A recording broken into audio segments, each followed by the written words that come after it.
ಪ್ರೀತಿಯ ವಿದ್ಯಾರ್ಥಿಗಳೇ, ನಾನು ನಿಮ್ಮ ಪ್ರೀತಿಯ ಗಣಿತ ಮಿಸ್ ಅರ್ಪಣಾ ಮಿಸ್ ಮಾತಾಡ್ತಾ ಇರೋದು. SSLC ಗಣಿತ ಪರೀಕ್ಷೆ ಬರೆಯುವ ಮುದ್ದು ಮಕ್ಕಳಿಗೆ ಶುಭವಾಗಲಿ.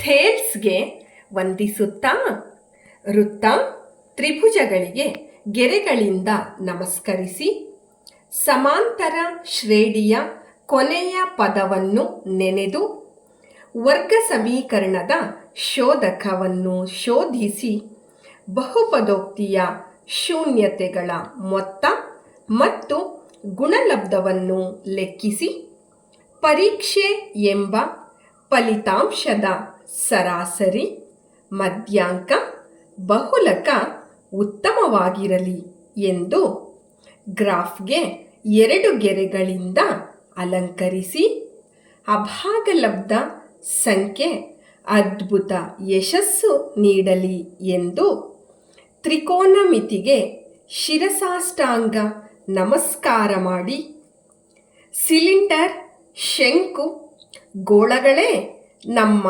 ದೈನಂದಿನ ಜೀವನ ಎಂದು ತಿಳಿಯುತ್ತಾ ಎಕ್ಸಾಮ್ ಎಂಬ ಸಂಭವನೀಯತೆಯ ಆಟದಲ್ಲಿ ಪಾಸ್ ಎಂಬುದು ಖಚಿತ ಘಟನೆಯಾಗಿರಲಿ ಎಂದು ನನ್ನ ಎಲ್ಲ ಗಣಿತ ಗುಣಾಳು ಚಿನ್ನರಿಗೆ ಶುಭ ಹಾರೈಸುವೆ.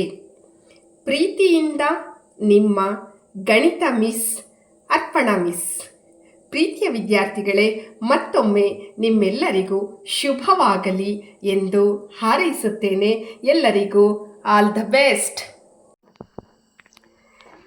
ಶಾಲೆ ಮುಗಿಸಿ ಓದೋದು ಬರೆಯೋದು ಪರೀಕ್ಷೆ ಎಲ್ಲ ಆದಮೇಲೆ ಮಕ್ಕಳನ್ನು ನಾವು ಬೀಳ್ಕೊಡುವಂಥ ಒಂದು ಸಂದರ್ಭ ಇದೆಯಲ್ಲ, ನಿಜವಾಗ್ಲೂ ಅದು ಎಂತಹ ಗುರುಗಳಿಗೆ ಆದರೂ ಎಂತಹ ಶಿಕ್ಷಕರಿಗೆ ಆದರೂ ಆ ಒಂದು ಕ್ಷಣವನ್ನು ಆ ಒಂದು ಕ್ಷಣದಲ್ಲಿ ಪ್ರತಿಯೊಬ್ಬರಿಗೂ ಕಣ್ಣಂಚಲ್ಲಿ ನೀರು ಬಂದೇ ಬರುತ್ತೆ.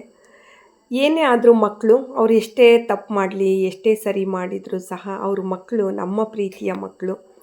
ಸೊ ಆ ಮಕ್ಕಳನ್ನು ನಾವು ಕಳಿಸ್ಕೊಡ್ಬೇಕಾದ್ರೆ ಕಣ್ಣು ಒದ್ದೆ ಆಗೋದಂತೂ ನಿಜ. ನನಗೂ ಅಷ್ಟೇ ಈ ದಿನ ತುಂಬ ಮನಸ್ಸಿಗೆ ಬೇಜಾರಾಯಿತು. ಕಣ್ಣಂಚಿನಲ್ಲಿ ನನಗೆ ಗೊತ್ತಿಲ್ಲದೆ ನೀರು ಬಂದೋಯ್ತು. ನಮ್ಮ ಮಕ್ಕಳು ತುಂಬ ಚೆನ್ನಾಗಿ ಪ್ರಾಕ್ಟೀಸ್ ಮಾಡ್ಕೊಂಡಿದ್ದಾರೆ. 2-3 ದಿನ ರಜಾ ಇತ್ತು. ಸೊ ನಾಳೆ ಪರೀಕ್ಷೆ ಬರೆಯೋದಕ್ಕೆ ಹೋಗ್ತಾ ಇದ್ದಾರೆ. ಮಕ್ಕಳೇ, ನಿಮ್ಮೆಲ್ಲರ ಉಜ್ವಲವಾದ ಭವಿಷ್ಯ ಪ್ರಜ್ವಲವಾಗಿ ಬೆಳಗಲಿ ಅಂತ ನನ್ನ ಮನಸಾರೆ ನಿಮ್ಮೆಲ್ಲರನ್ನ ಹಾರೈಸ್ತೀನಿ. ಮಕ್ಕಳೇ, ನಿಮ್ಮ ಪ್ರೀತಿಯ ಅರ್ಪಣಾ ಮಿಸ್.